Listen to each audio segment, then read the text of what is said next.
Saraswati Namastubhyam Parade Kamarupini Vidyarambam Karishyami Siddhir Bhavati Mesada.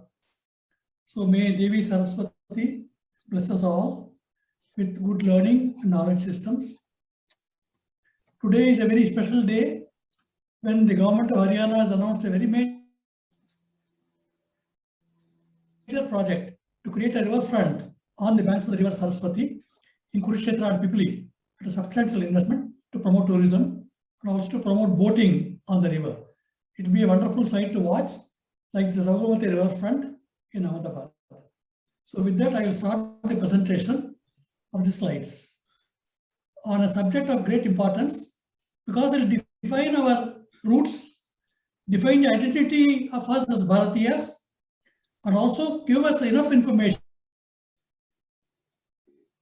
to rewrite the economic history of our country, which became the richest nation in the world by one common era. It contributed to 33% of the global GDP in one common era. So how did it happen? So we have got millions of years of history backing this up. So I'll be making a presentation including about 5 video clips showing the antiquity of civilization, the nature of the extensive contacts our ancestors had, both with the Far East and the Near East, and within the country. So it was not restricted only to the Saraswati or Satya Sindhu region. It was collect the people from all the regions of the country were involved in developing the civilization. So with that background, I will start with the slideshow. Are you able to see the slides? Yes, Kalyan Ramanji. Okay. So this is about the Saraswati Sindhu civilization. It is related to the sacred region of Bharat's origins. Bharatiya people were very active on the banks of the river Saraswati and Sindhu rivers from the 7th millennium before Common Era. And from the 4th millennium, they started documenting their activities on about 8,000 inscript seals and tablets, which has given us enormous information about their activities, which we'll be seeing in the course of this presentation. At the bottom of each slide, I have given the reference to my email address, kalyan97@gmail.com. I have also given the link to the academia.edu monographs. I have presented more than 2,000 monographs at that site with all the details that are available. Anybody who's interested in getting more details can email me at kalyan97@gmail.com. I'll send you all the data, including the PowerPoint presentation and the monographs and all that. Okay. Now, why do we study this civilization? It has got different names. We call it Indus civilization, we call it Harappan civilization, we got Mohenjo-daro civilization, Sindhu civilization. We can give very variety of names. Sapta Sindhu or Vedic or Bharatiya, they're all the same. Only thing is they focus on different facets of our cultural background. But there's one thing I wanted to tell you. The entire cultural framework of our country, which is the governing principle, is this. Aham Brahmasmi. I am Brahman. I am the spark from the anvil. We are all children of the divine. There's always a divine spark in every one of us. That is the foundational principle of a Bharatiya culture. In that context, I want to refer to a presentation made by Denis Frenes of Italy. He beautifully describes what disciplines do we study in studying a civilization. Do we study the geography? Do we study the culture? Do we study the history? Just detailing the contributions made by the civilization? Or only focus on archaeology? I think it has got to be more than all these things, because we now have a very important resource available through written script. As you can see, there is a Pashupati Natha, somebody who is meditating, surrounded by animals, seated on a platform. What is he saying? What is the message? Now we are able to read that message. So with that, we have got 8,000 script inscriptions, which enable us to rewrite and narrate the story of our civilization in great detail. Okay, it's very important.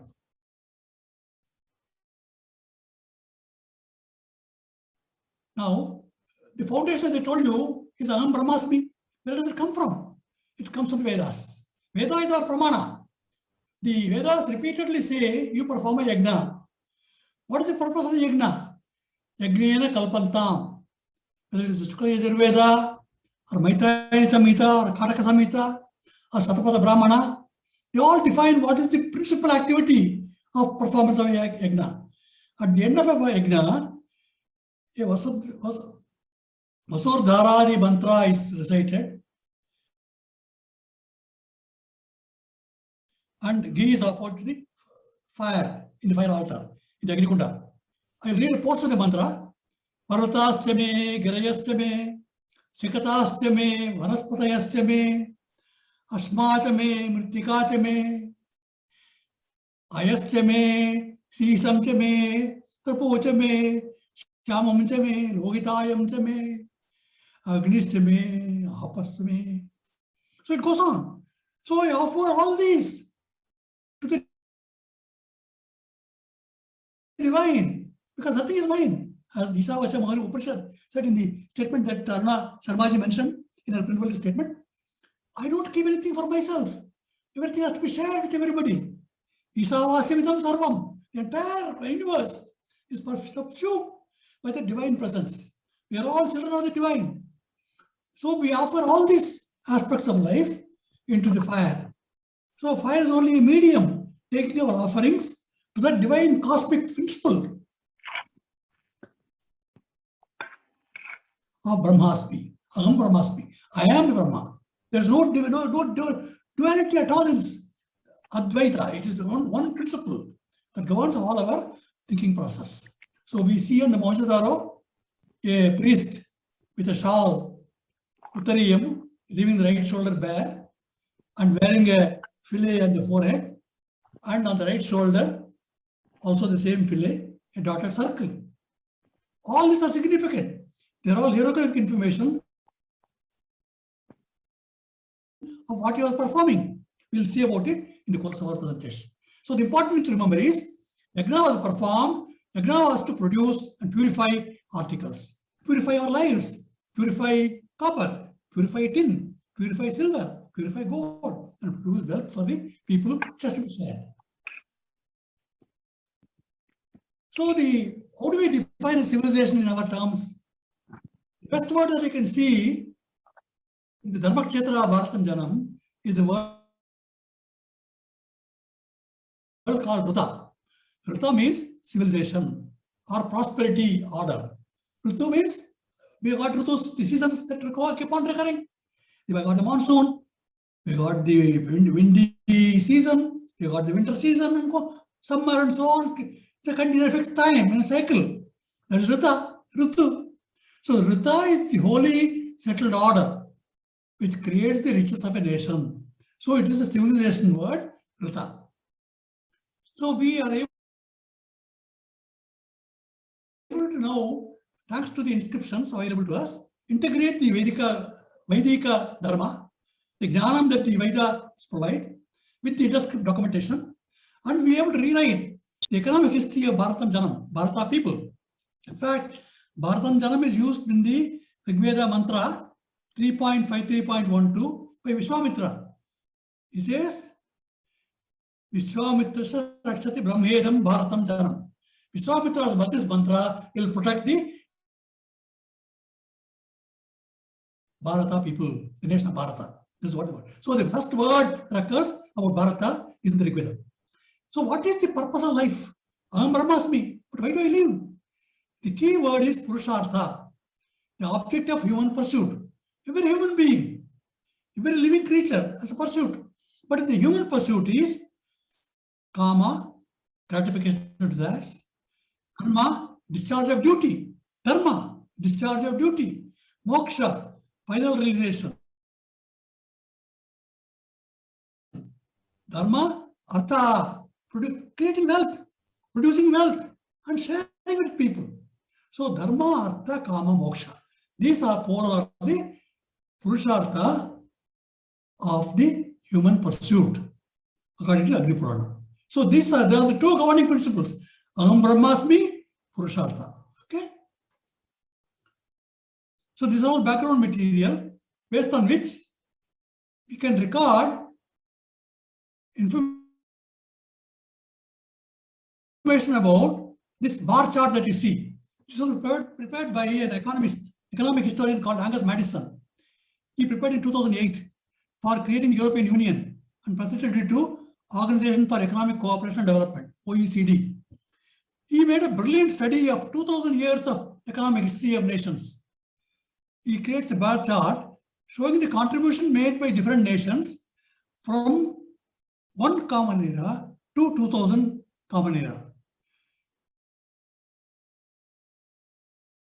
Look at the first bar. In one common era, India alone, that saffron strip shows that accounted for 33% of the world GDP. China contributed only 25%. Just imagine, 33% from India, 25% from China. All the other countries contributed to the balance. So 33% of the world GDP was contributed by India, ancient India.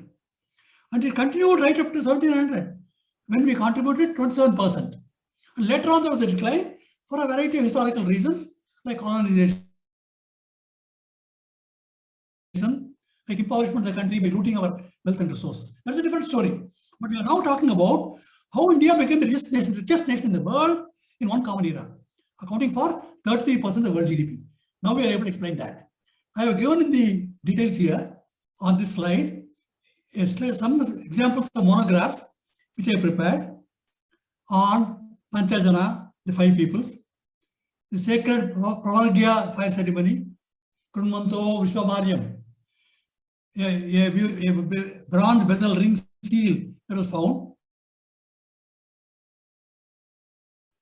about the one-horned young bull that we see on hundreds of seals, then the indescribable evidence related to Sreni Dharma of guilds. People work together as in a commonwealth, working together for a common cause and creating wealth for the common guild, and that is shared into a common treasury. So a remarkable commonwealth is in operation.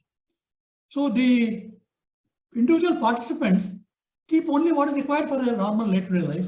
The rest of it, they contribute to the guild, share with the society. That was the principle. That was Sreni Dharma. Dharma is your duty. Contributing the wealth that you earn with the people is also a dharma. That's called Sreni Dharma. Then we have got the Jolaware signboard, which has been read fully. It's a very magnificent discovery. I will talk about that in detail. Then we have deciphered the Pashupati seal sitting in penance, what the animals indicate, and what are the inscription, what does it convey to us, and what is the special sack that is held on the shoulder of the one-horned young bull. What is that one horn? We are able to explain every detail of the hieroglyphs. Okay, now, so with all these details, there are about 2,000 monographs that have been prepared. They are all put into academia.edu at the URL given here, detailing how each seal, 8,000 inscriptions, add to the Epigraphia Indica, giving enormous information about the contribution made by our Pitrus, our ancestors, our Purkone, to contribute here to make this the richest nation in the world. Okay, that is the background. Now, so what is this presentation all about? We'll be talking about a lot of new information that has not been talked about so far. We talk about Dharma. Now we are able to define Dharma Shastras, defined in a brilliant presentation by Pandurang Vaman Kane, who is the only Bharat Ratna winner among literatures. For literature, he is the only Bharat Ratna awardee because of the contribution made by documenting Dharma Shastra. Now we'll be able to see how the Dharma Shastra was put into action, Dharma in action, how people behaved with terms of Dharma Shastra. Dharma Shastra was obeyed. They followed the principles of Dharma Shastra and lived life according to that. Therefore, they were able to create the wealth of the nation. So we'll be able to talk about the Rashtri, the Rashtram, how the state was created, how the Rashtri Suktam will explain to us how the wealth of the nation is created. Then we also are able to understand the different languages that were spoken by people today. We got about 25 plus languages: Kashmiri, Malayalam, Tamil, Telugu, Kannada, Gujarati, Ardhamagadi, Bengali, Assami, so on. But they were all united. At the point of the Saraswati civilization, they were all working together to create a unified country. The language united them. That will be proved by the decipherment. The decipherment of the Indus script in 8,000 inscriptions proves conclusively that the language was Meluha, which is called Mlecha, the common man's language, as different from a learned scholar's diction in Chandas. So the common man's language is recorded. The artisans, the seafaring merchants, they recorded, documented the work they did, the trade they did, the wealth that they earned and shared with people. So we will be able to define a very beautiful statement made by Basava in Kannada. Kayakave Kailasa. What is your Kailasa? What is your moksha? Do your duty. Perform your dharma. Kayakave Kailasa. Do your profession. You are an artist. Do your artwork. You are a poet. Do you sing your poems. You are a writer. You do your writing. You are a historian. Do your historical studies. You are a technologist. Do your technology work.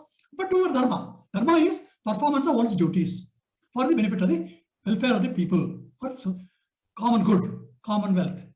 That is the Rita, settled civilization order that was created, making the richest nation of the globe from 7th millennium. We got archaeological evidence which proves that Biridana and Kunal sites were dated from 7th millennium, continuous settlements. The circular pit dwellings that were used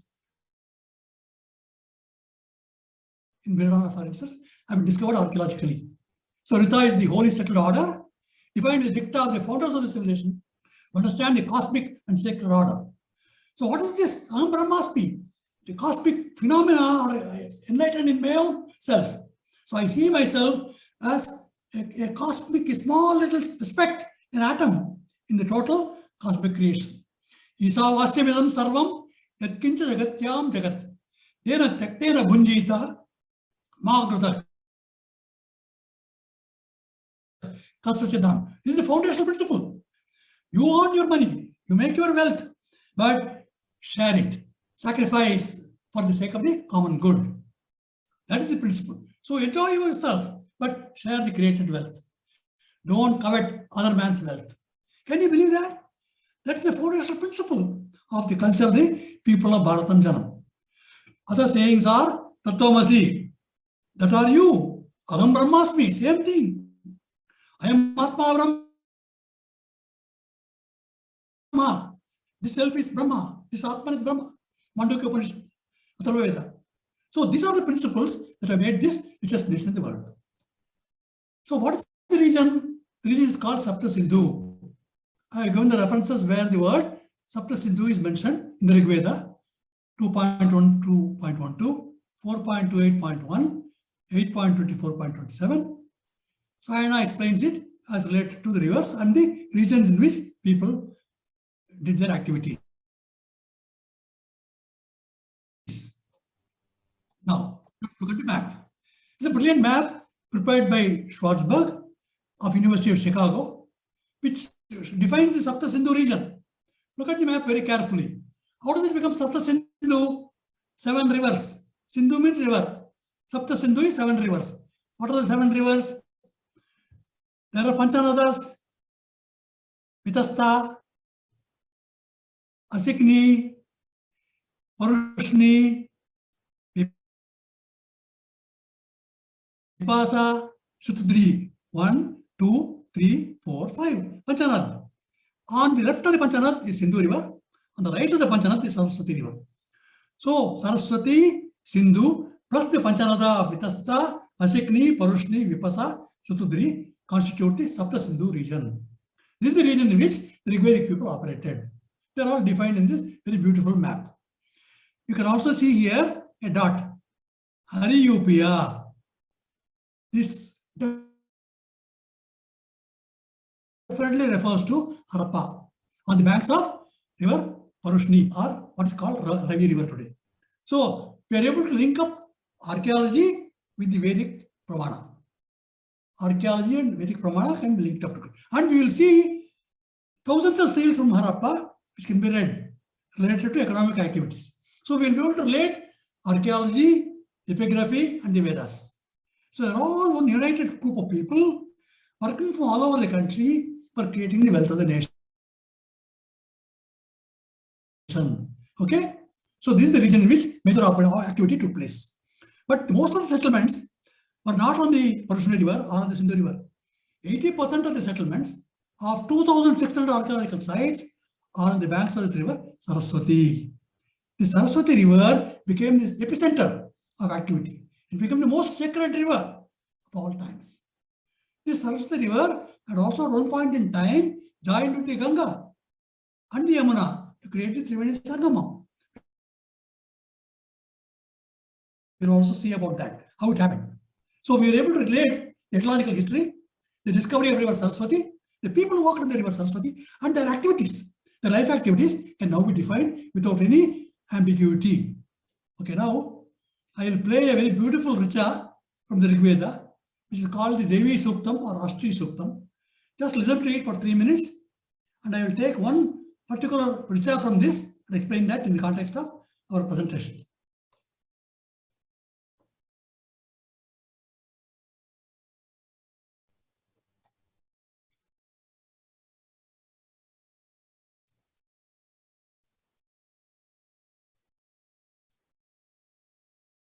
Let's start now.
Now, you have heard the Sukta.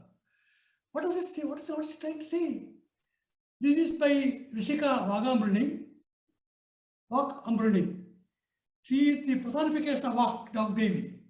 She is giving a soliloquy. I said, I am everything. I am supreme. I am the Rashtam. I am the sovereign. Everybody else follows me. Everybody has to obey me. But she says, how is the Rashtam created? Rashtam is created with three components. One, the Bhumi, the riches of the earth, good waters, and the skills of the artisans. She praises the artisans, the seafaring merchants. Tvashta, Pushan. They are symbolic of artisanship, artificer, and seafaring merchandise, merchants. The path that's taken by people going by the riverine waterways or using caravans. So they are respected. So the three major components of the creation of the wealth of the nation or creation of the ashram are, number one, the bhumi, that is the resources, good water, and skills of the people working together and realizing that they are part of the entire cosmic creation. All the divine phenomena that we see around us are all related to this activity, which is central to our life. Life activity. Okay? Now, let us take one look at one richa out of this beautiful rendering by the Patapata, by the Ganapatis. One of the Suktam richa says, the second richa, Aham somam ahanasam vibaryaham tvashtaramuta poshanam bhagam. Aham dadami dravinam avishmate supravye yajamanaya sanvate. I support the four destroying Soma, Tvashta, Pushan, and Bhaga. I bestow wealth upon the institutor of the right, offering the oblation, deserving of careful protection, pouring forth the libation.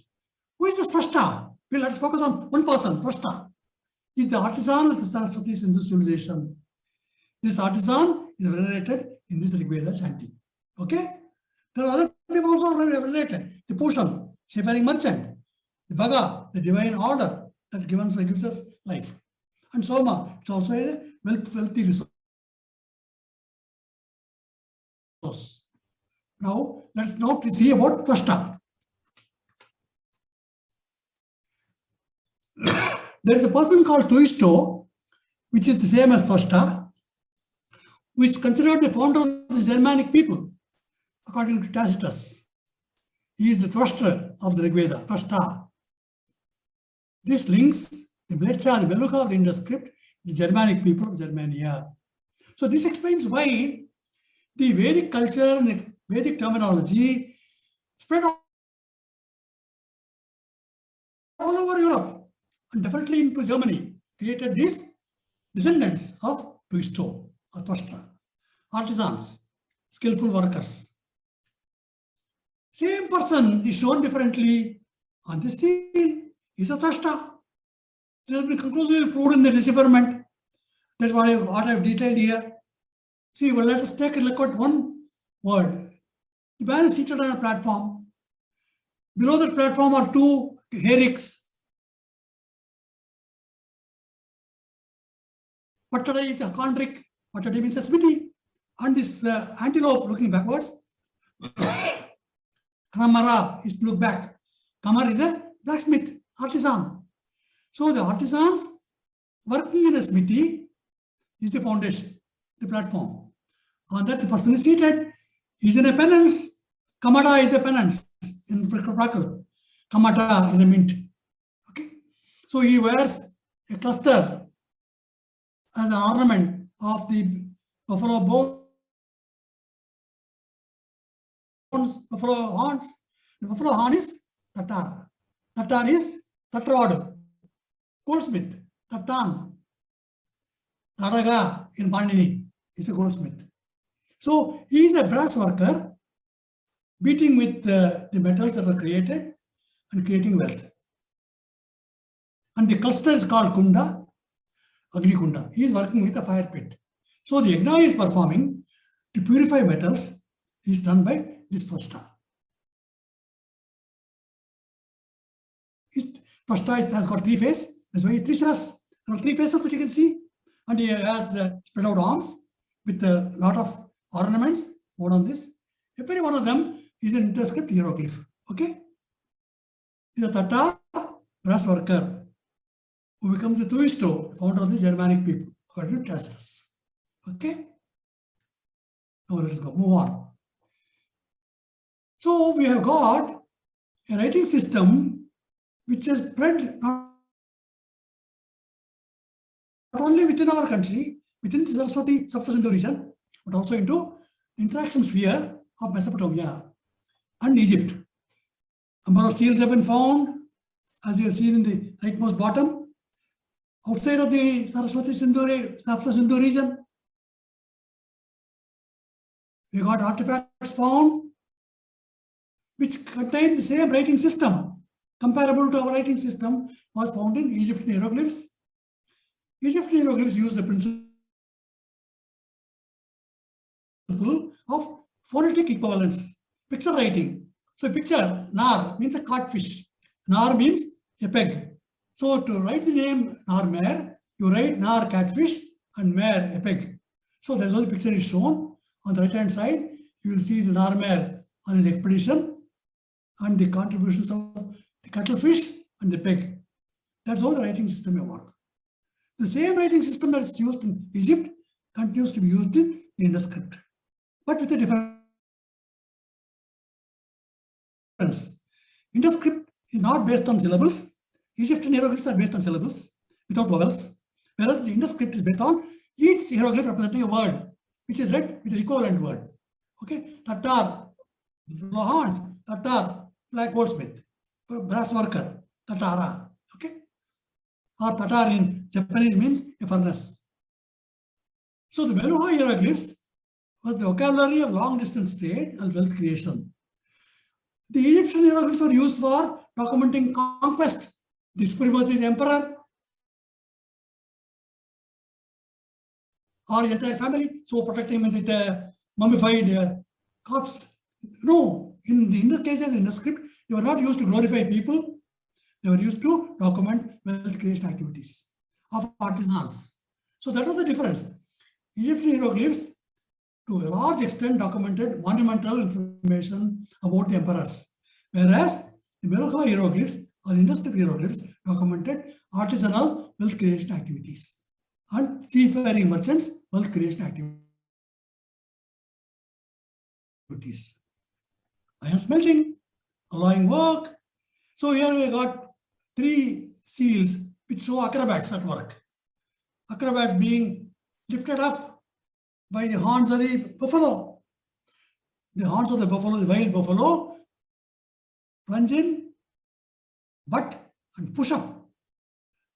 The people are tossed up like platings. So that is how the description is shown on this tablet. They are all hieroglyphs. For example, the word for butting and tossing up is chimu in Kafiri and also in Kannada. Chimu means to butt or toss the horns. The equivalent word is chima, chime, which means iron. Chimara is a coppersmith. So the butting action indicates that it is a coppersmith, metal smith. And then in one other seal, a drummer is shown, a dola. Dole is a drum. Dul means casting metal. Okay? So where the twisted yarn is shown, Meda is a twisted triangle in a card. Med is iron. In Slavic languages, med means copper. And Meda, according to Nirukta, Naigantuka of Yaska, it means Dhanam, wealth. It is also Yagna. So Yagna is to create wealth. Dhana, Meda. So the buffalo is Rango. Similar sounding word Rango means tin, solder, tin ore, pewter, tinsel, copper foil. So the word for tin comes from the picture of the buffalo. So he was a tinsmith. He was a coppersmith. So there is an arrow shown as a sign. Kanda is an arrow.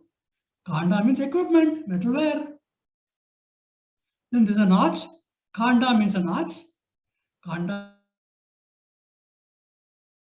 means implements. Or it can be a splinter, sal, splinter. Sal means workshop, shala, arkashala, goldsmith workshop. So this is how the rating system about. Okay. Now, interaction spheres are very dramatically demonstrated by a signboard that was discovered in Dholavira. At the bottom of the screen, you see a signboard with 10 signs. 1, 2, 3, 4, 5, 6, 7, 8, 9, 10. 10 signs.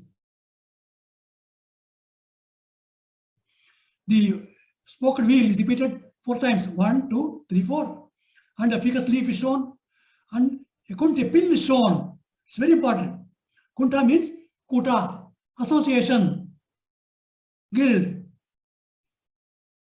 Arka is the sark means potter's wheel. Sakara, sarka. Arka means copper and gold. Arka Kuta, Arka Kuta. Similarly here, the word for the pincer of a crab is Dhatu. Dhatu, Arka, Dula, metal casting. When 2 symbols are shown, it means Dula. Dula means Dula. In Kashmiri means 2. Jewel. Dul means metal casting. Civil counting word.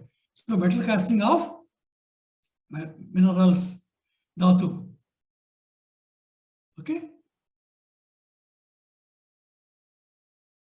We'll see a little more detail about the reading of the script.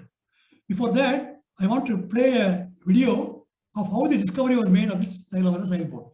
It's only a short video of 6 minutes. Please go through it very carefully. Mirrors and razors, and they excelled in woodwork.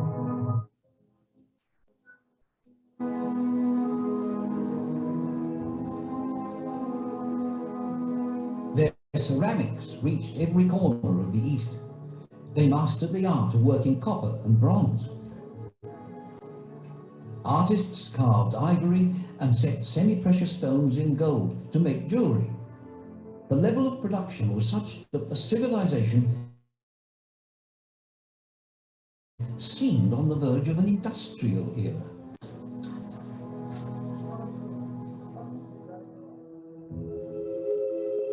Look at this.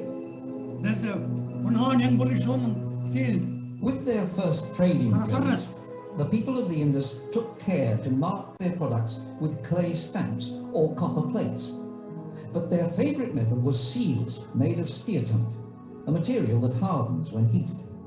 Merchants hung them around their necks, and they were widely used.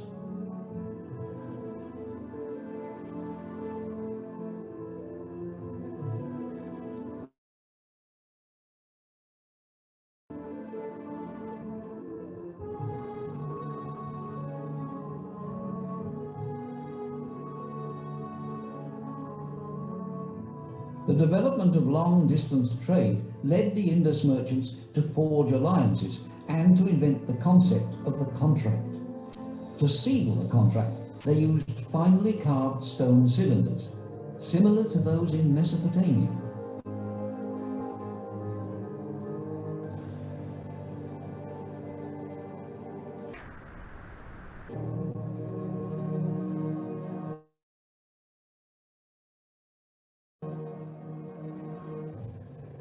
More than 2,000 of these seals have been found.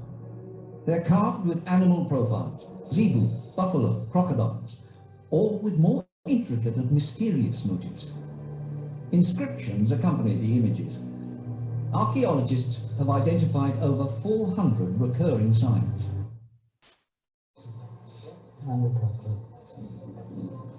In 1999, a wave of excitement ran through the Dholavira site. At the foot of the northern entrance, the archaeological team had made a discovery.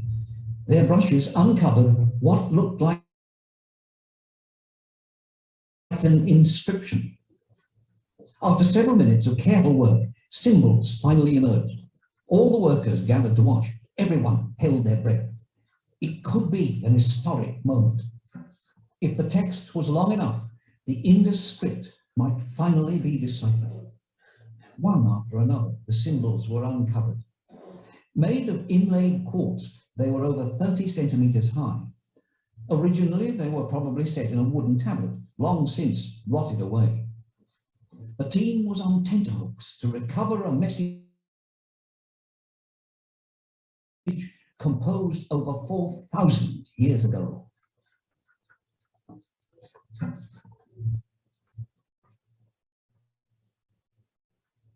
After several hours, the archaeologists had to accept the inevitable. Once again, they had uncovered only a handful of signs.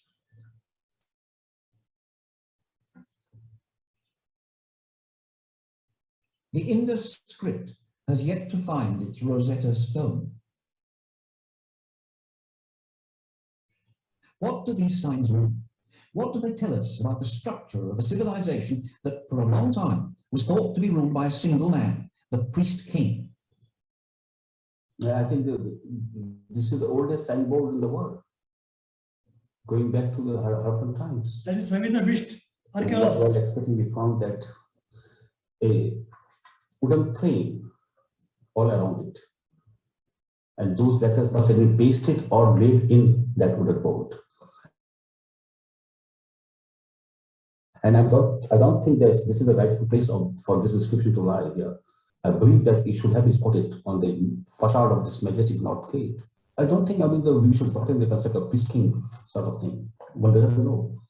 But the kind of situation we see here, we see that, we think that Harappan Empire was not ruled by one person. It was the economic empire, it was a cultural empire, within which there were several rulers. Some were mightier than the rest. Mightiest, one might have been the mightiest, who knows? There were several kings, priestlings, ruling over big, larger and smaller kingdoms.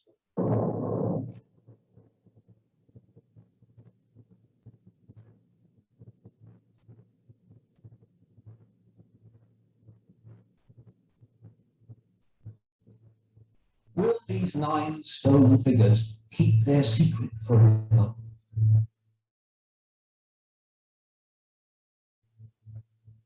Did the northern entrance of Adolabira citadel bear the name of the sovereign who ruled the region? Some experts think so. But others, pointing to the wheels in the inscription, think it represents the first example of a traffic sign put up at the entrance of a city.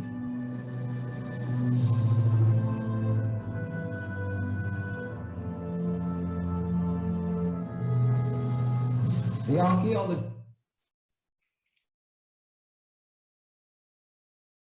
So now we have seen this inscription, the way it was discovered.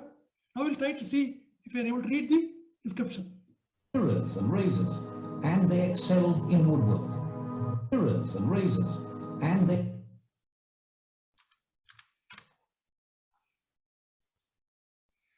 Dollavera signboard. It has a very single sign has been read. The wheel is Sarka in Pushto language, means a potter's wheel. Arka, sun's rays. Arka means copper, gold. Arkashala, Akasale in Kannada. Akashalai in Tamil. Akasalevadu, Telugu. Akasali is a goldsmith. So this is Arkasala. Dollavera signboard linked to a market street nearby, where the products made from this workshops were traded. We'll see about trading in these market streets in another video presentation. So Konarak is called Arkakshetra. So a lot of copper and gold work was being done to produce the wealth of the nation. Arkashala. What was being produced in Arkashala? Now the details are given here. I told you the importance of the sign. The kunt, peg or pin. Kunt means a community, a guild. Kunt, kuta. Arka, kuta. Arka, kuta. Of what? Lova. Lova means a ficus glomerate leaf. Loha means copper and metal. Arkashala, kuta, mint of copper work and metal work. That's for 3 signs. Next sign. The corner is Kanach's corner. Kanchu is bell metal. Then this is lid of a pot. Tankana is a lid. Dhaka is bright blazing metal. And the one means koda. Code means workshop. So ingot, blazing metal, workshop. The next 3 signs. A pair of wheels. Dula, sark, wheel. Equivalent word is dul, metal casting. Arka is copper and gold. Copper, gold, metal casting. Copper, gold, metal casting. Of what? Dato, claws or pincers of crab. Dhatu, similar sounding word is dhatu, mineral ore. So mineral ore, metal casting. So what was being done here? Mineral ore, metal casting. Ingot, blazing metal, workshop. Guild, working with metal and copper in Arkashala. Okay, this is what the sign signify. All been detailed. You can carefully go through it. Every word, every component of the meaning is very clearly established without any ambiguity. Proved by hundreds of gold articles that have been found. These are the ornamental components that were produced from Dhalavera, from the Arkashala. They have all been detailed in the archaeological report. Arka, copper and gold. A similar sounding word is Yaraka, metal infusion. In Tulu and Kannada, Yaraka means metal infusion. The same principle continues using the word kunt, peg, or a guild in a number of inscriptions. The specific signs are embellished with some ligatures. This sign is with the ligature, this sign with the ligatures. It's unique. These signify Rohakara Kunt Kula. This is Sreshtin Kar Kunt Guild Master Blacksmith Guild. So the mountain range here shows Danga, Dangar Blacksmith, Loha, copper and metal. Okay, so this is how every sign component can be read. And this person here is a squirrel. We will see about the squirrel importance. Squirrel represents Shreshti. Shreshti means a squirrel. Shreshti means guild master. Shreshtin, Seti, Shreshti, Shresht. Shrestha in Hindi. So this is also this keep on repeating a number of seals. Come in the seal, this squirrel is seen. Squirrel is Shreshti, I told you. Shreshtin is a distinguished man. A foreman of a guild master, a retail merchant, Seti, a wholesale merchant, employer, master, Set, Setio, in all the languages. So all the languages, Punjabi, Dhatupata, Aitareya Brahmana, the Vedic words, Bhojpuri, Bengali, Oriya, Hindi, Gujarati, Tamil, Telugu, Kannada, Malayalam, all of them, same word is used. So there is a continuous, complete unity of Indian languages,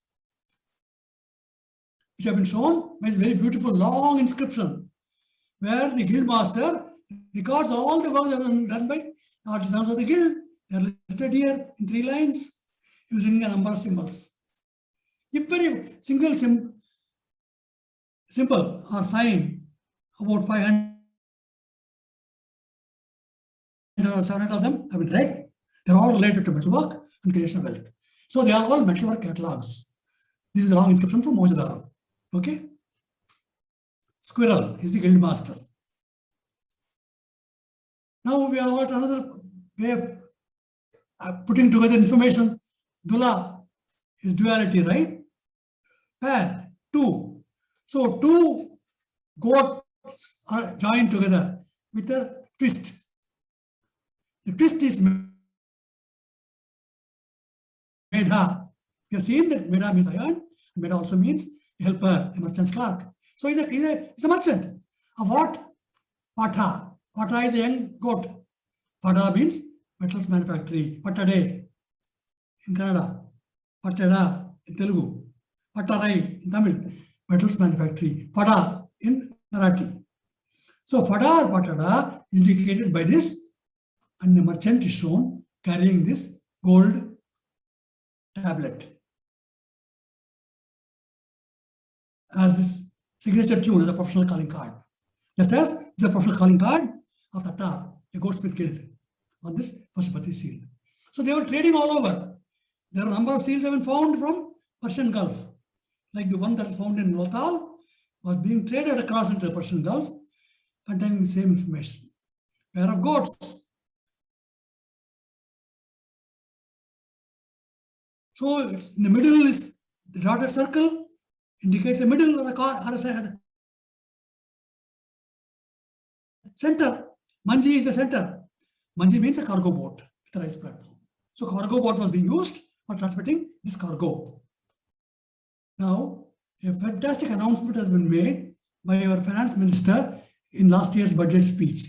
I request you to listen to it. It's only a 3-minute video.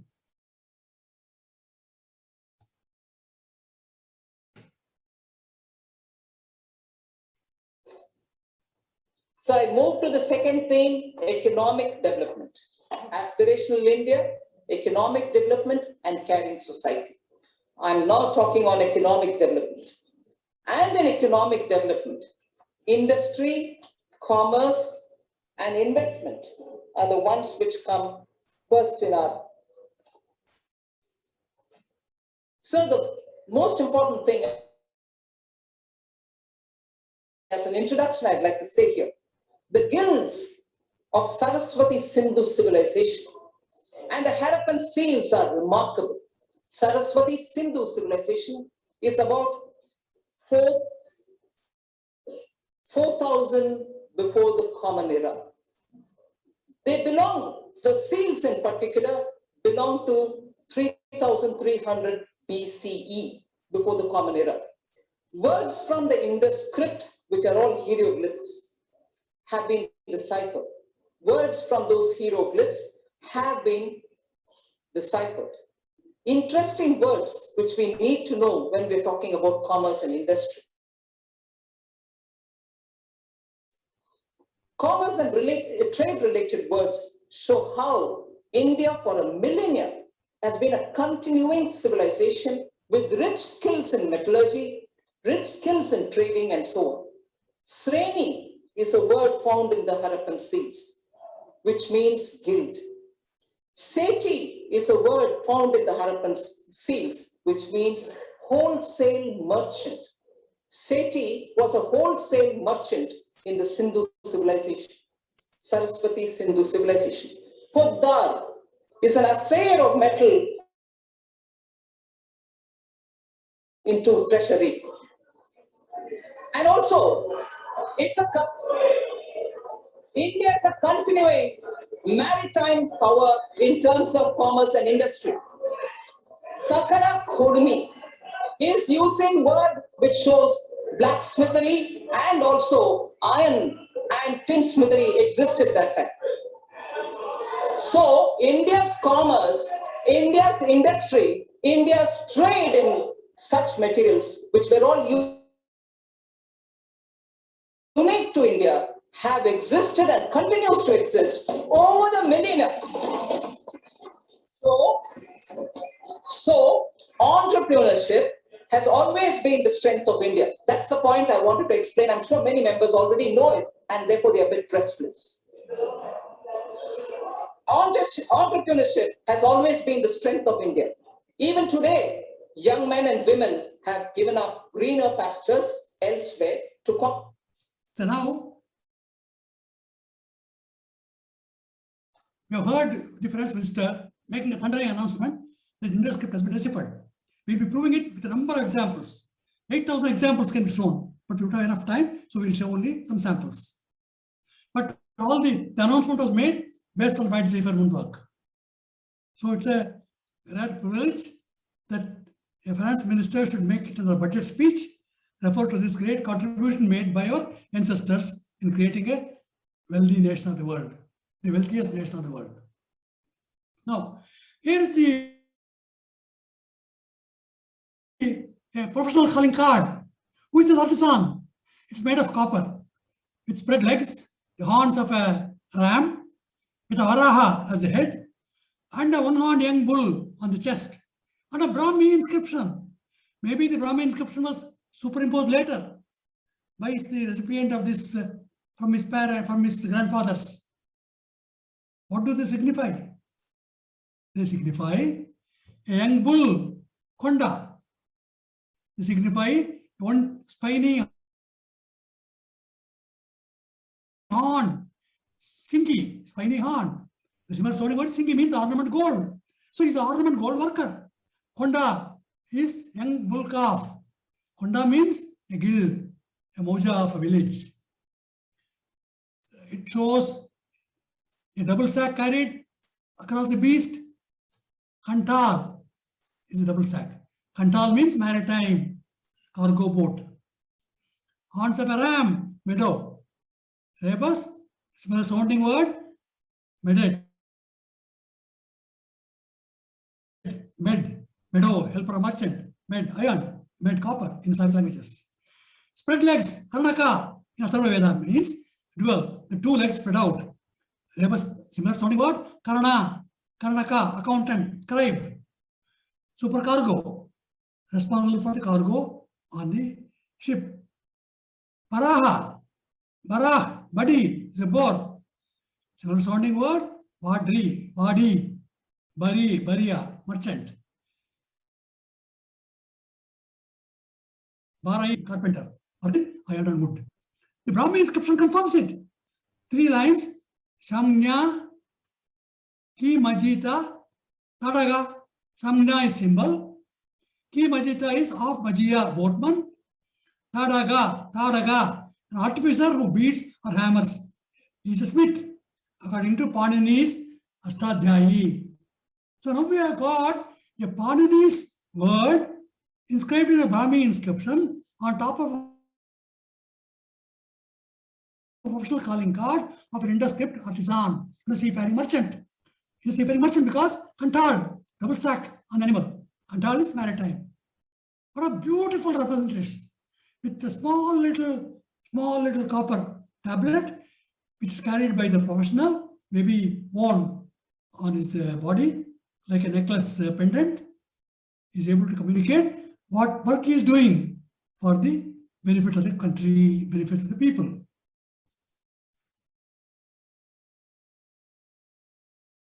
Similar pictures are shown.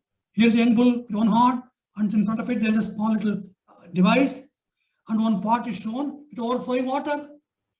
The overflow of water has got a very important symbol. Kanda means water. Kanda means equipment. Low means overflow. Low kanda, metal equipment. Low kanda. Low kanda. Konda, we have seen. Young bull. Konda, we have seen is a guild.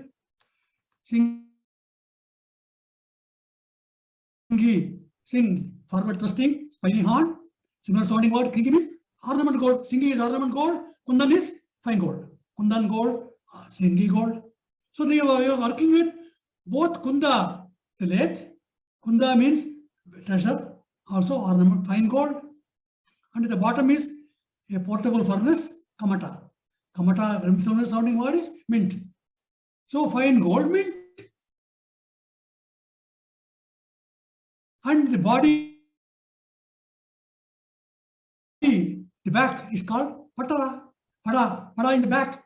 Pada is the metals manufacturing. Patade, guild as a workman.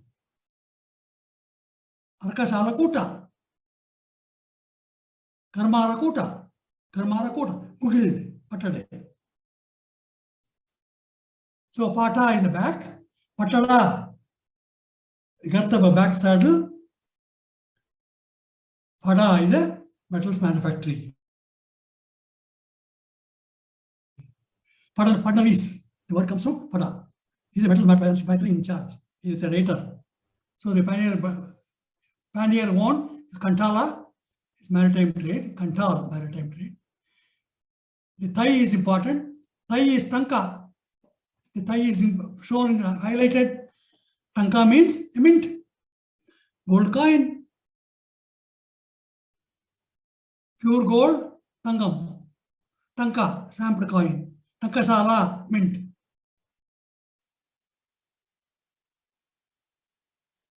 More hieroglyphs are seen. Here is a kara. Kara means car, blacksmith. Neck rings are kodium. Kod means workshop. Meke, the face of the young bull look like a coat. Meke, she goat. Bleka, breka. Similar sounding word. Lecha, blaka, copper. Lecha mukha. Mukha means ingot. Mukha means face. Lecha mukha, goat face. Lecha mukha means copper ingot. Blaka, copper. Forward thrusting horn, as I told. Singing is forward thrusting spiny horn. Singing is ornament gold. So ornament gold maker, a goldsmith, a jeweler, working with fine gold, Honda and guild. Car, blacksmith guild, gold workshop.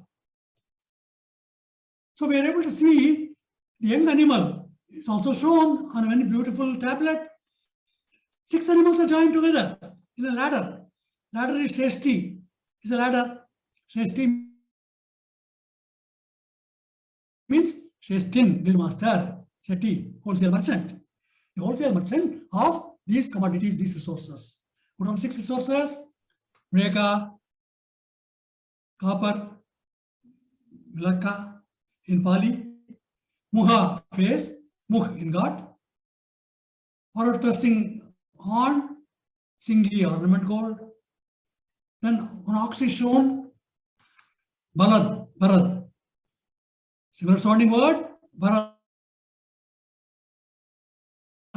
Mixed alloys of copper, zinc and tin. The 2 horns are Koda, Kodu horns, Kod workshop. Then the third animal, again has got 2 horns. What workshop? Breka, meld, Milaka, copper. So copper, ingot, workshop. Then there's a tiger. Kola, Kul, tiger. Kul, working in iron. Kol, hay, smelter. Then antelope. Ranku, antelope. Similar sounding word, Ranku is tin ore. Maybe there are 2 other broken animals. They may be either ram or a boar. We do not know. Then the centerpiece of that entire circle is Manji.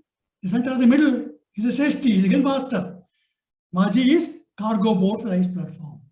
So the guild master possesses the cargo platform. The artisans of the guild produce the wealth, develop the cargo, and hand it over to the cargo man, the Karana, who carries it forward. The dotted circle is a pot, is a perforation. Pottu means commonwealth. Podu.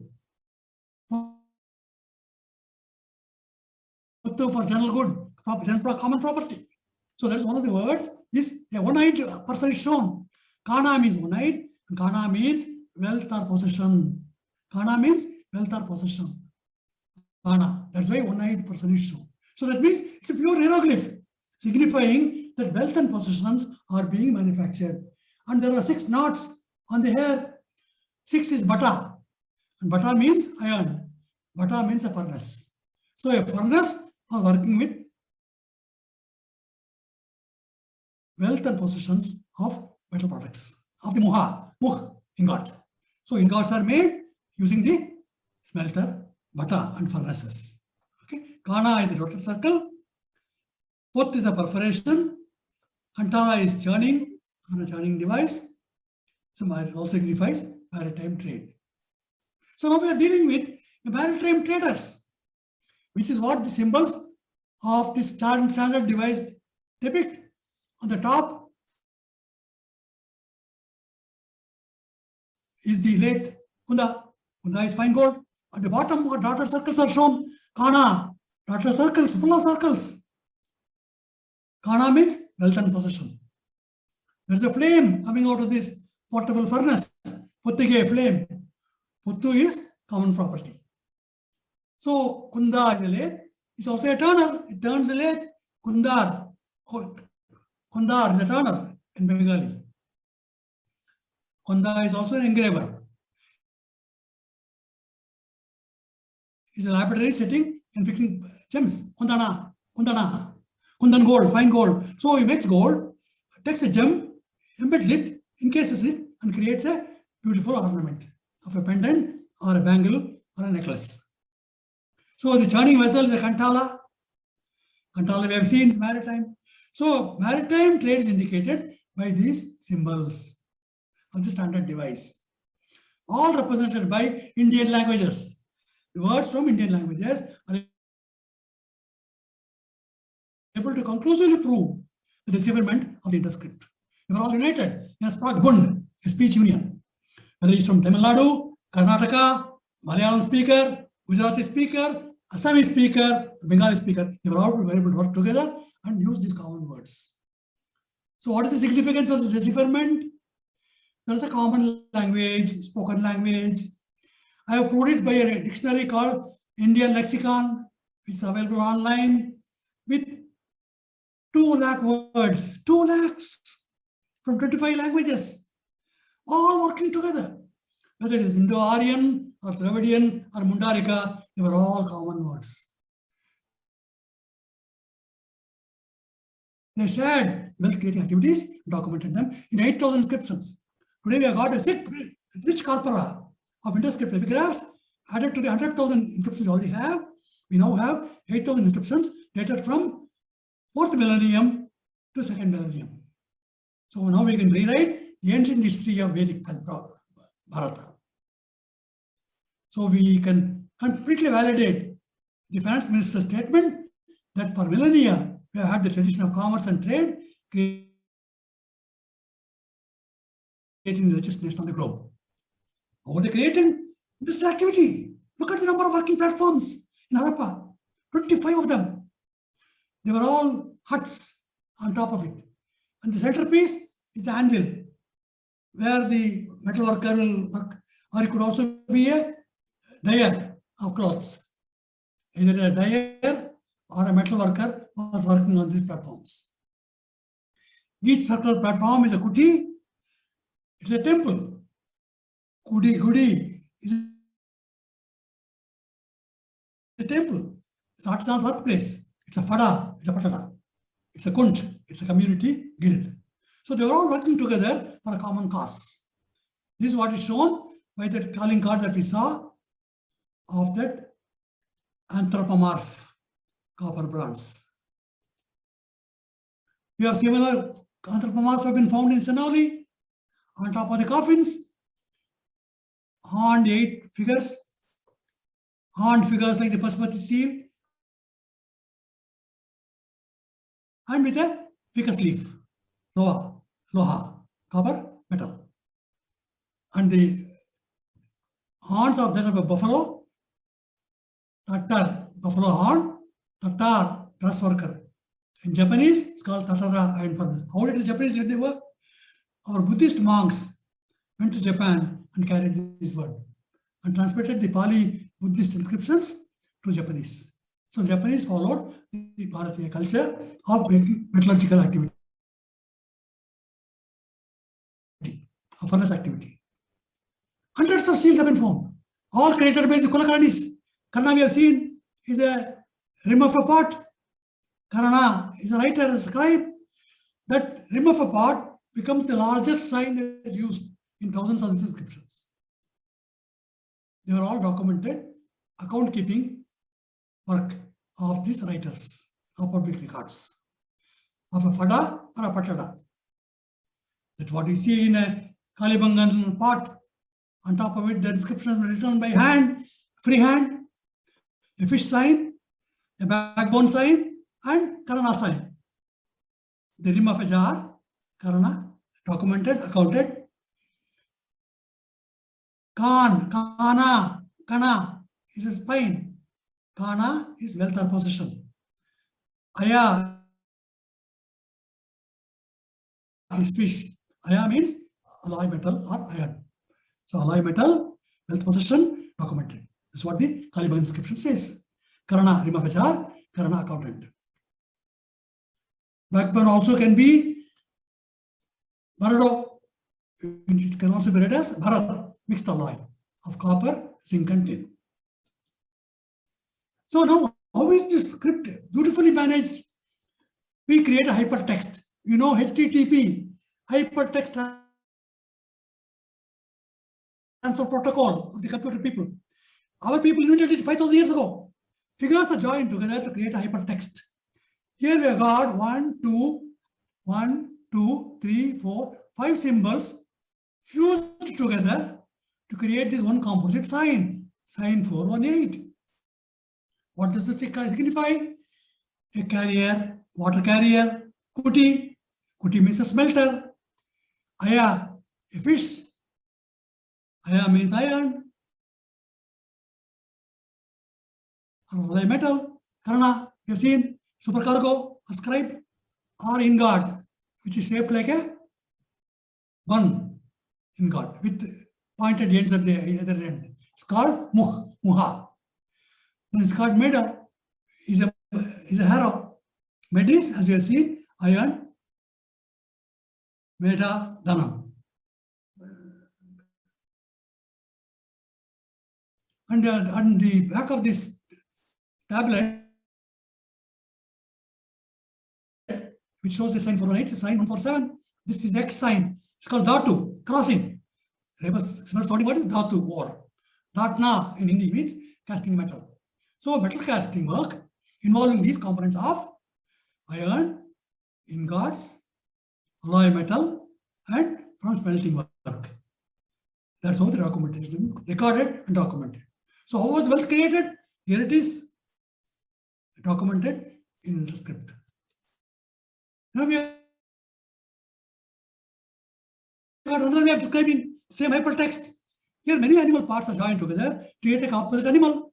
The tail looks like a cobra hood. The horns look like that of a zebu or horned bull, humped bull. The face of a human being. The circle is the spokes. The thigh, the body, the back. In the front of a one-horned young bull or a goat, or the trunk of an elephant.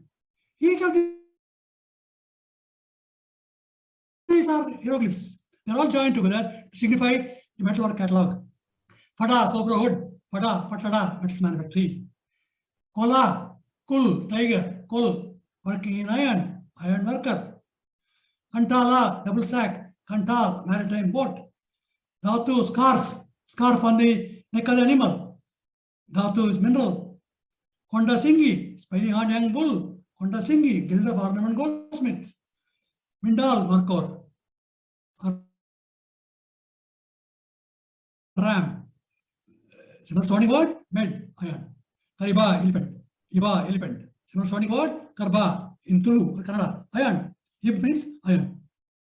In Santali.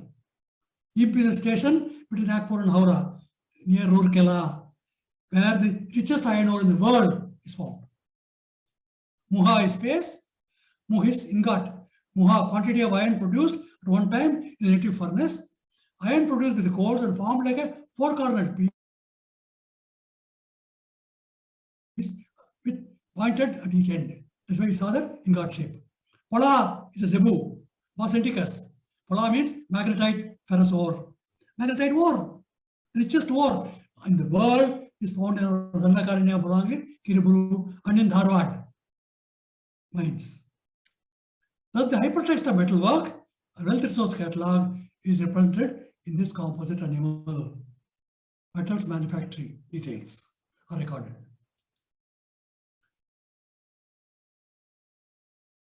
We have got workers in Swamimalai, Tamil Nadu, on the banks of Kaveri, producing this beautiful Pratima of Nataraja, or Krishna, or Balarama, and so on, using the same technique that was used for making the dancing girls in Mohenjo-daro. This Subramanya of this temple, one of the 6 Arubadaivid, the commander of the chief Skanda Kartikeya. It's called Yaraka Subramanya. Yaraka Skanda. Yaraka means metal infusion. They are working with metal infusion to create the Sera Purdue last wax technique method of making this beautiful Pratima. So using metal infusion to create sculptures in metal. This is a speciality of the Bharatiya artisans. Here we have found 3 tin ingots, pure tin 99%, found in a shipwreck in Haifa, in Israel. I have proved that the script is written on top of this, in the script or in the script inscriptions. Mukha, Muha, face of a lady, ingot. What ingot is it? Dhatu, cross, dhatu. Ranko, Ranko means antelope, Ranko means tin. Or it can be a liquid measure, Ranko, liquid measure, Ranko means tin. So tin ore ingot. Tin ore ingot is written down in our script. I proved it in the Indo-Iranica journal and it's accepted so far. So our people were not only trading in copper, but also our intermediaries were trading in tin that was coming from the Far East. We'll see that. So we have activity continuing right from the Neolithic age, from 7,000 before Common Era. Don't restrict it to only to the Saraswati civilization time.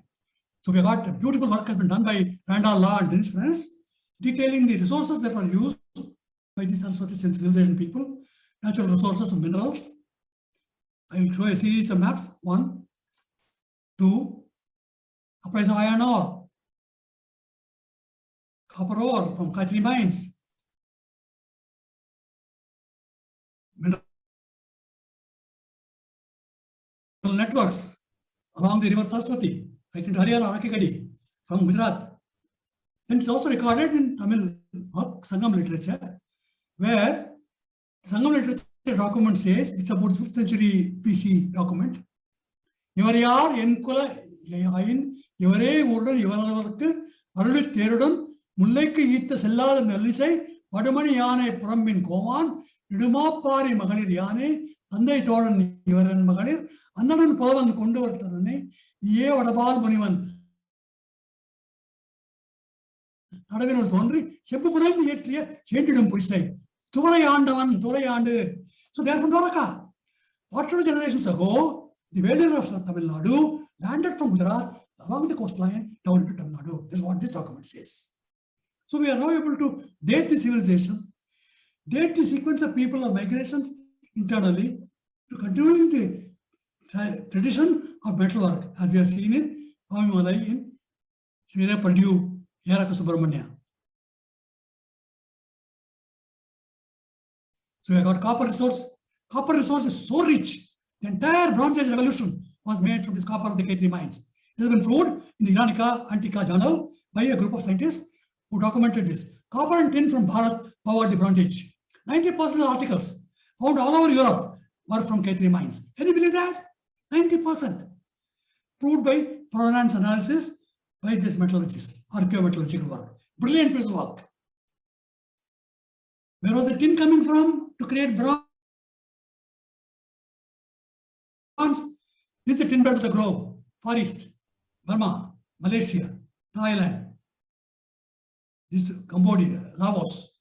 These are the resources that were carried through Indian Ocean, through Mekong, Irrawaddy, Salween rivers, and Brahmaputra, Ganga, Yamuna, Saraswati, Persian Gulf, and transmitted across into Europe.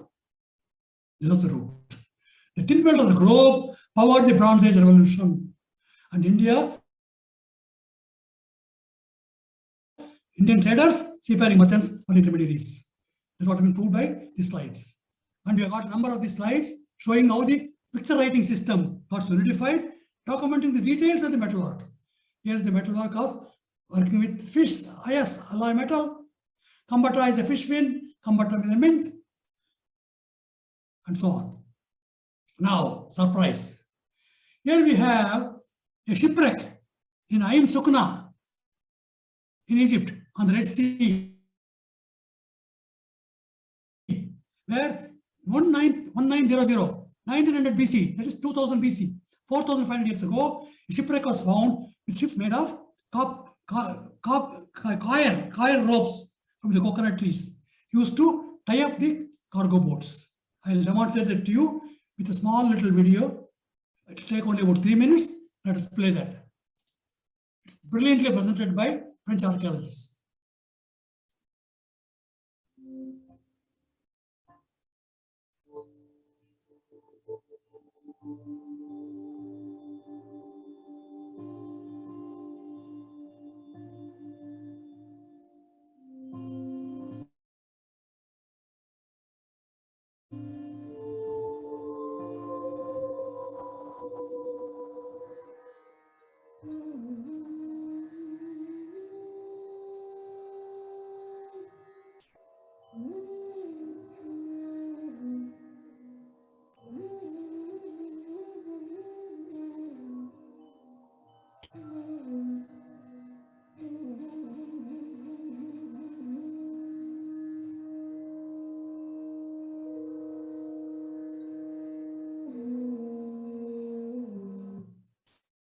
Plus ancienne technique de construction des bateaux. C'est une technique naturelle qui remonte aux origines mêmes de la construction navale. The earliest evidence of this technique has been found in Egypt, on sites of the Nile Valley and the Red Sea coast. In an underground gallery at Ain Sokhna, the carbonized remains of a completely dismantled and carefully stored stone boat have recently been discovered. Nous sommes ici dans un des galeries de Sokhna-sur-le-Mont de la République, en présence d'un bateau du Moyen Antique. Ces vestiges montrent que ces bateaux étaient assemblés avec des ligatures et des tenons. On observe la distribution très bien sur ces deux ensembles. Alors on a des assemblages par tenons et mortaise, soit simples, soit doubles, associés avec des systèmes d'assemblage par ligature.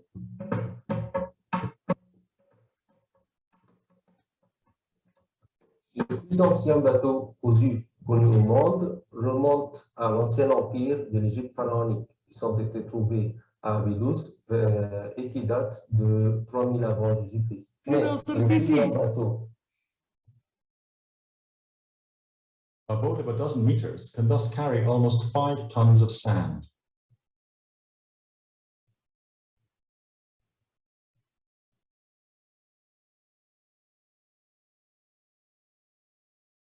The boat will then slowly make its way to a makeshift landing stage.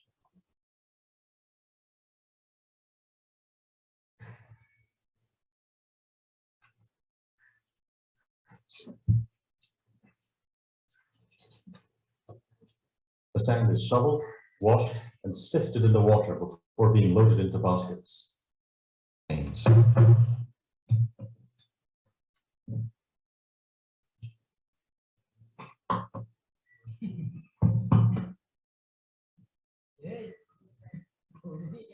The tools are traditional: hammers, tighteners, blocks, chisels, wedges, awls, augers, wooden mallets, wedges, knives, needles. Certain sledgehammers are still made of stone. Apart from some synthetic fibers, materials are generally taken from local resources. Wood for teak and breadfruit trees, palms, coconut fiber.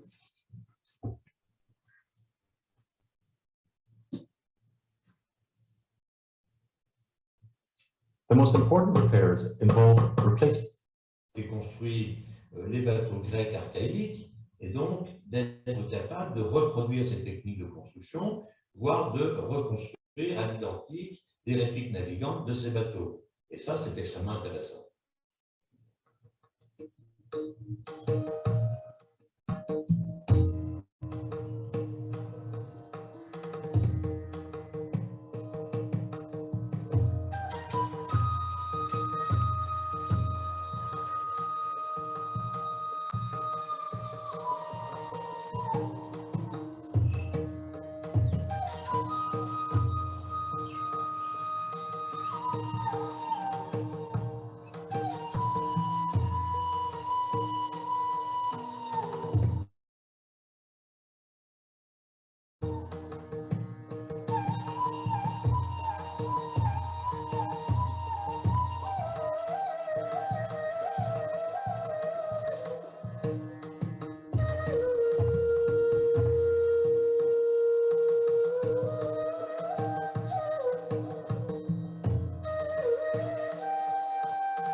Okay, enough.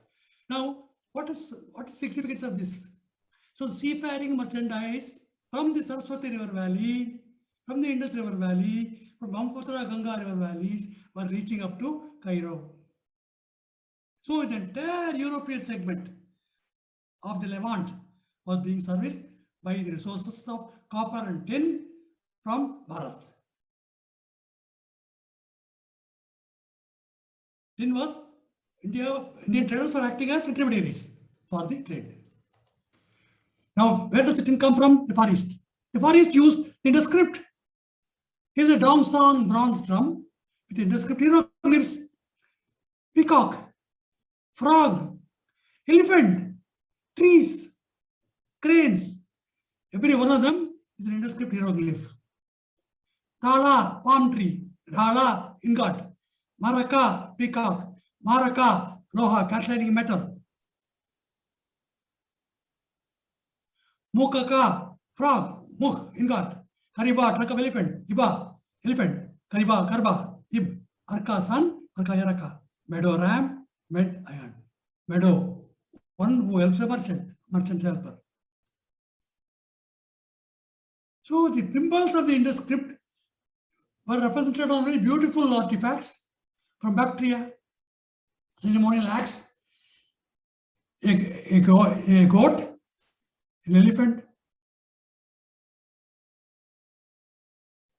goat, Varaha, and eagles, Varaha, tiger. On these artifacts, they are all Indus script hieroglyphs. Badiya, grow boar. Badi, a caste to work in both in iron and wood. Badiga is an artificer, Kannada word. Vadi is a merchant. Meka, goat. Milaku, copper. Mindal, markor. Meadow, ram. Merhead, med, iron. The eagle is Siena. The similar sounding word is Asani, thunderbolt. Ahangar is iron spit. Ahangar. So this double eagle becomes a very important royalty symbol of sovereignty. Kanda Berunda in Karnataka. Now we see the animals. Why are these animals being used? Every single animal that's shown on the seals signifies a wealth resource. Pola, zebu. Pola, magnetite ore. Buffalo bull, rango. Rango means tin, solder. Varaha, Badia, castrated boar, a worker in both iron and wood. Ox, Balad, Barad, ox, Bharat, Baran, a alloy of 5 copper, 4 zinc, 1 tin. Bharatanche Bande is a Marathi word made of Bharata alloy metal. Kariba, elephant, you have seen. Iba, elephant, you have seen. Karba is iron.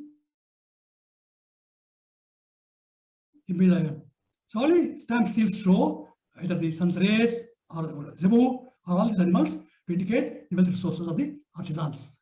More. Ranku antelope, Ranku tin, Karadu kid, Karada hot metal alloy, black goat, Milako copper, Pata e-goat, Pada Patade manufactory, Koli tail, small little tail, Kol working in iron, Markor we have seen, Kara hair, Kar blacksmith, Kando thorn,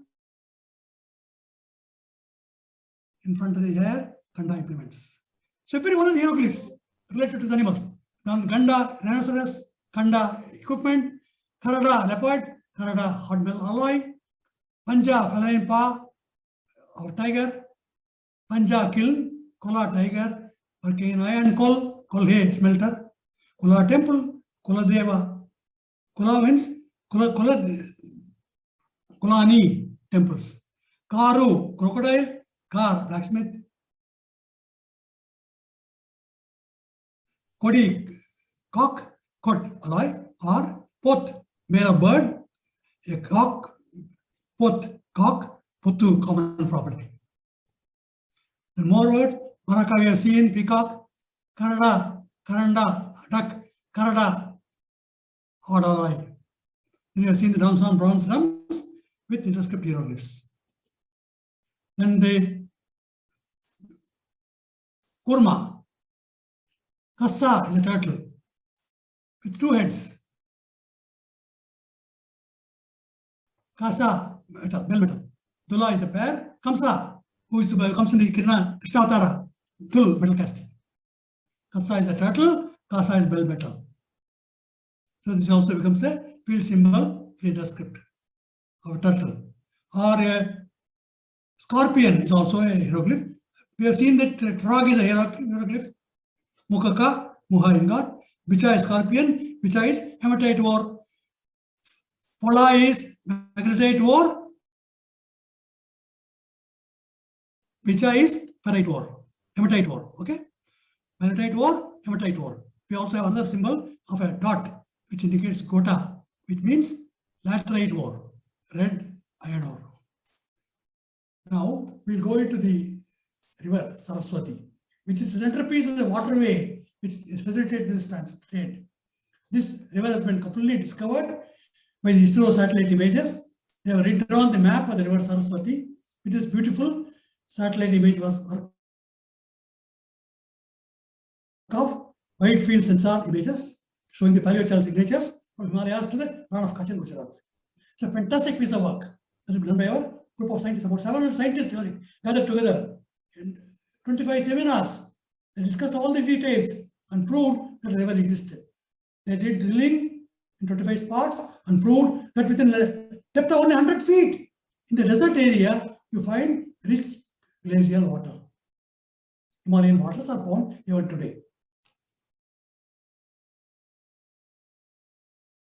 So we have now been able to trace the course of the river with a number of thousands of archaeological sites. We are also able to explain how this river disappeared. There was a tear on the Shivalik ranges. The Yamuna river, which was flowing into Saraswati through the Bata valley, used this tear and started flowing eastwards. So Yamuna migrated eastwards. Okay? The Himalayas are core important for us. Why do we cherish the Himalayas as a Devatatma? Astyuttasyam disi Devatatma Himalayo Nama Nagadi Rajaha. Kalyasas, Kumar Sambhavam. The very first sloka is not about Shiva, not about Parvati, not even about Kartikeya. It's about the Himalayas. Astyuttasyam disi Devatatma Himalayo Nama Nagadi Rajaha. How is it important? They are the life-giving waters, which our Rashtriya Sukta mentioned. Rastram is fed by the waters. Waters are important for our lives. So that water giving divinity is this major water tower, which continues to serve the nation for thousands of years and will continue to serve the nation for thousands of more years. We don't know when this Tandava Nrityam of Shiva Tandava will stop. But as we are sitting here, the Indian plate is moving northwards, jetting into the Eurasian plate, lifting it up. The Himalayas are still growing 1 centimeter every year. We don't know when this Tandava Nrityam will stop. But this has resulted in a number of impacts. River migrations have taken place apart from the movement of the plate tectonics. This is how the plates moved from below the equator, breaking away from Africa. The Indian plate jetted into the Eurasian plate, creating the youngest mountain range in the world, which are the Himalayas. The oldest mountain in the world are the Mount Abu of Arpuda Parvata. So now we can see, just as there was a Yamuna tear, there was a Turkish tear. On the Shivalik ranges, there was a tear. So the Yamuna, which was carrying Satluj through this gap, diverted westwards. It was flowing south into Saraswati, got deflected. So Satluj got deflected westwards, Saraswati got deflected eastwards, making the Saraswati high and dry, dependent only on monsoon waters. That became the Gagar. Gagar is the river Saraswati. Okay. There is a very important information. The activity of the civilization is not restricted to Saraswati in the Sindhu region. It extended into Brahmaputra Valley. Rigvedic Rishi called Gautama Ravagana moves to a place called Sadanira, which is Karatoya River. It's a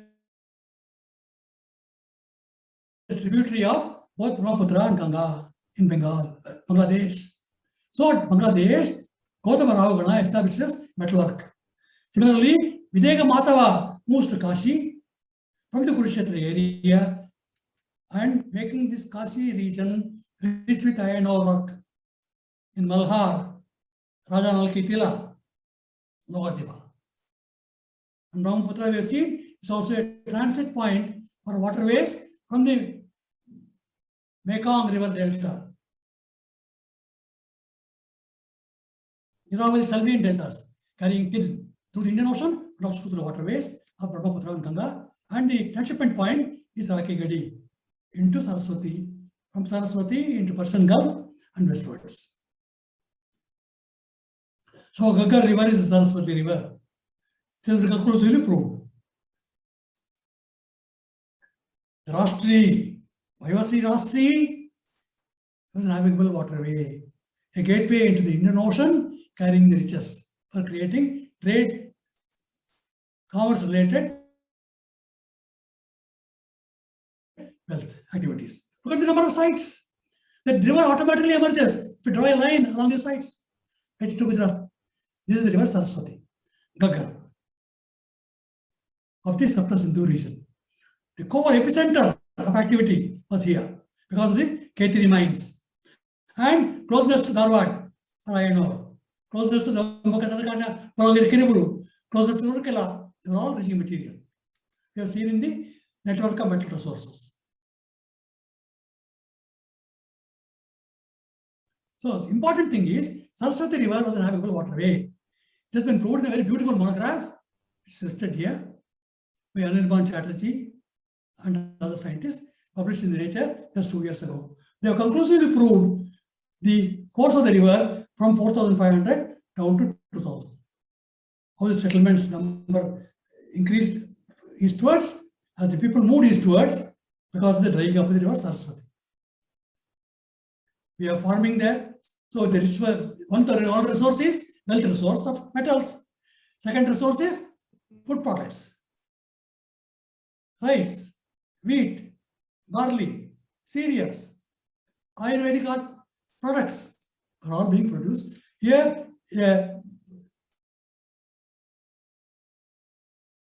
plowing field was found dated to 2500 before Common Era in Kalibangan by Bibilal. It's a fantastic discovery. And they were using farm plowing techniques with cross wires for purpose of two types of crops. One is the cereal crop, another is the basic food crop. That is the rice or wheat lengthwise. And then in between the furrows, we got the cereals, the dal being produced. Dal, ragi and all that. Sorghum, jowar. Now, due to surprising news, this river Saraswati will come again. In our lifetime, we'll be able to take our children to take a dip in the river Saraswati in Ahmedabad in Gujarat. Can you believe it? Take my word for it. Work is going on. Sharada river waters from Himalayas will cross Ganga and Yamuna, and through the channels of the river Saraswati, we'll go up to Sabarmati and beyond. 1,600 kilometers of Saraswati River will get reborn. Work is going on. Agreement has been signed with government of Nepal for using the Sharada River waters. We will be creating hydroelectric power, which will be sold to Nepal, and they can use it for selling the hydropower. We will use the waters. From the Milam Glacier, waters will flow. They will flow across Ganga and Yamuna through aqueducts, like road over bridge, water over bridges. Can you believe Ganga and Yamuna being crossed by the Sharada River? It will be an engineering marvel that will be created by our engineers, our scientists. It will be an astonishing feat that is celebrated when the Sharada River waters cross Ganga and Yamuna and create the Saraswati River. In about 5 years' time, we will see her flowing full steam. Today, an announcement has already been made to create a riverfront in Pipli and Kurukshetra, comparable to Sabarmati riverfront. So these are the good signs for us. We are into the age of Saraswati, we will get reborn again. All the Saraswati children of our generation will feel proud of the work done by our engineers, our artisans, our skilled workers who have made wealth of the nation and use the river Saraswati as waterway and be able to reproduce the river Saraswati again. She'll be reborn. It will be my dream when I take the children to Ahmedabad to take a dip with the Saraswati here. Okay. It will be a stunning moment in our life. Now, this is the last slide. I'll take only a few minutes of more time of your time. I hope I have been the time. We see Namaskar, we see the yoga's postures, and we see the toys with the sindoor departing her hair and mom. Sindoor. When the archaeologist saw it, he was stunned. Sarike. He said, 2,500 years ago, they were wearing sindoor at the mom. It's a symbol of the Hindu culture. The Hindu married lady always wears sindoor at a mom. The marriage is not complete and she has the bangle, Shankha bangle, Shankha from the Saraswati Valley. From the Gulf of Kambat, from the Ramasetu area. So this rebirth of culture, this continuity of the culture, exhibited by this Namaskar and the yoga activities, recreate the trading activity that was created, which is shown documentary made by brilliant documentary BBC, made by Mortimer Wheeler. It runs for 28 minutes. I won't play the entire time. I'll take only 3 minutes of this excerpt and play this video to understand what the civilization created and what we have learned so far in the new light has been thrown, thinking of the Vedas, archaeology, the river waters, the waterways, and wealth creating activities. Okay? Now let us see what was done in the early stages of archaeology.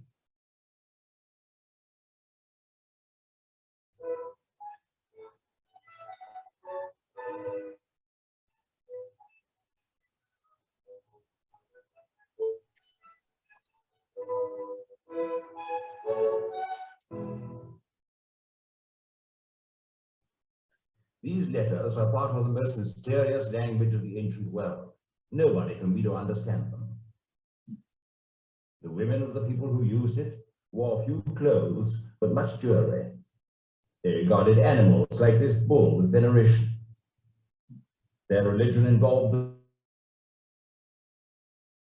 the worship of a god who is usually shown seated like this, with his right hand on his knee, an elaborate hairstyle.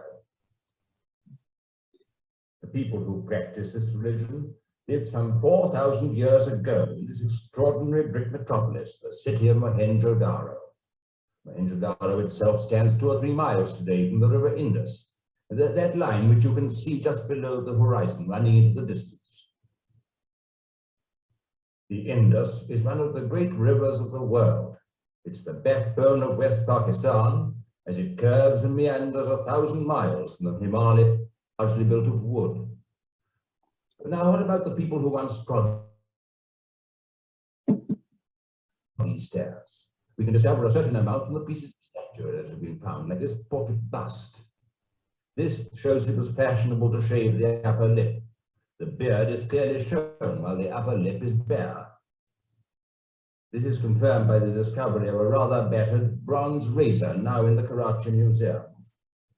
Another point is that men took some trouble over their closely cropped wavy hair, which was done up into a bun at the back.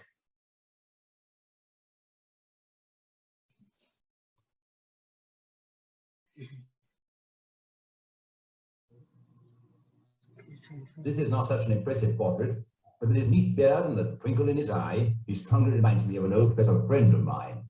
Dancing girls. The dancing girl on the right is in fact one of the most remarkable finds from Mohenjo-Daro. She hasn't got many clothes on, but she carries all her wealth on her left arm. And with her saucy look and easy posture, she really is a charmer. Less obtrusive members of the household were the pets. Was this a cage for a pet bird? It may have been. Special interest is these weights. A large number have been found, all of very accurate and finished workmanship. This scale, which is partly reconstructed, was probably used by a jeweler. Turning to another building near the shop, we come past a guard room.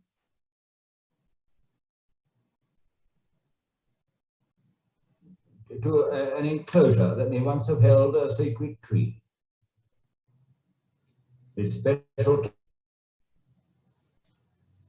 character makes one think that this unusual building may have been a temple.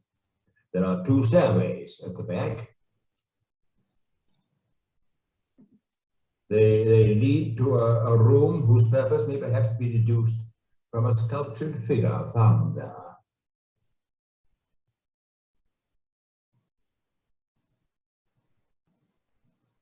Was this a temple devoted to the worship of the monkey-faced god?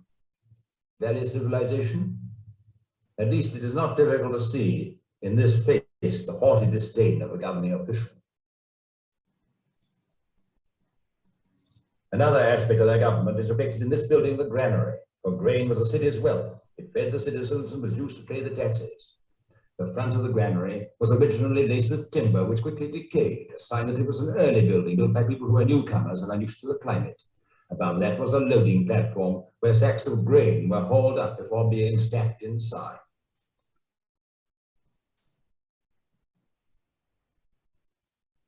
About the character of one of the earliest civilizations of the world.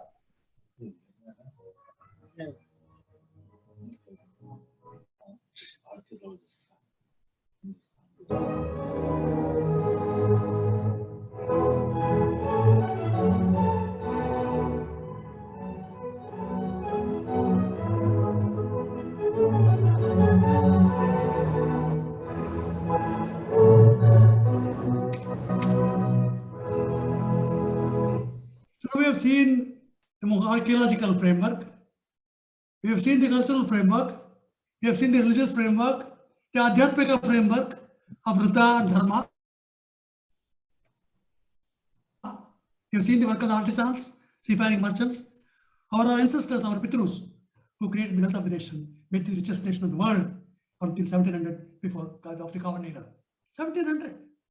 After that we got rooted. But before that, by first Common Era, first century of the Common Era, India accounted for 33% of the world GDP. Now we are able to explain how it happened. They were also working with cotton, working with silk. Cotton is dated to 7th millennium BC has been proved archaeologically. Silk was found in the necklaces that were made using these beads. So a revolution is unfolding of our understanding of civilization, which constitute the backbone of the world civilization era and the evolution of technology. We will be able to work together to understand this using artificial intelligence, machine learning, learn all these hieroglyphs, interpret them using machine language, as the Google is done through a culture program called Fabricius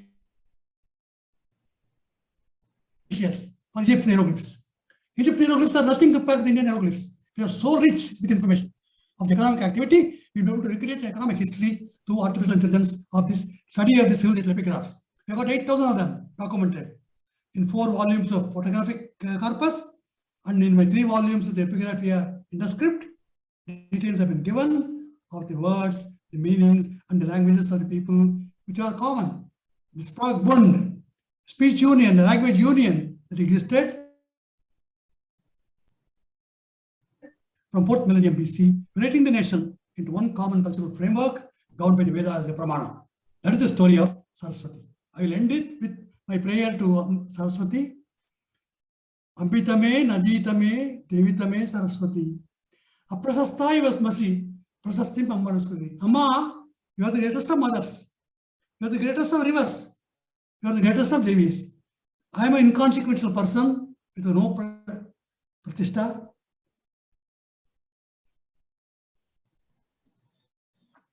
Give me glory. Make me rich. Make me wealthy. Let me share this wealth to everybody around me.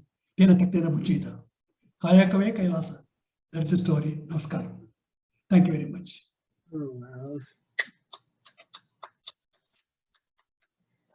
Okay.